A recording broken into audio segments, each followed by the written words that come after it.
સૌથી મોટો સવાલ તો એ છે કે લોકશાહીમાં લોકોને પોતાના પ્રતિનિધિ ચૂંટવાનો અધિકાર છે. આ ભારતીય જનતા પાર્ટીની સરકારે આજે જે જાહેરાતો થઈ છે એ મોટાભાગની નગરપાલિકાઓ અને મહાનગરપાલિકા અને બીજી ચૂંટણીઓ જે આજે જાહેર થઈ છે એ 19 ફેબ્રુઆરી 2018માં યોજાઈ હતી. એટલે કે એમની મુદત ફેબ્રુઆરી 2023માં પૂરી થઈ ગઈ. 2 વર્ષ સુધી ચૂંટણીઓ ન યોજી, વહીવટદારો મૂક્યા. શેના માટે વહીવટદારો મૂક્યા હતા? વહીવટ કરી, ભ્રષ્ટાચાર કરી અને ભાજપને ફાયદો કરાવવા માટે. આ કોઈ સંજોગોમાં ન ચાલે. આ લોકશાહી માટે કલંકિત ઘટના હતી.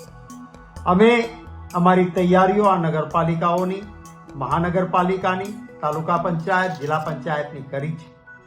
મને વિશ્વાસ છે લોકોના આશીર્વાદ, પ્રેમ અને મતોથી કોંગ્રેસ પક્ષ મજબૂતી સાથે આ ચૂંટણીઓમાં સારા પરિણામો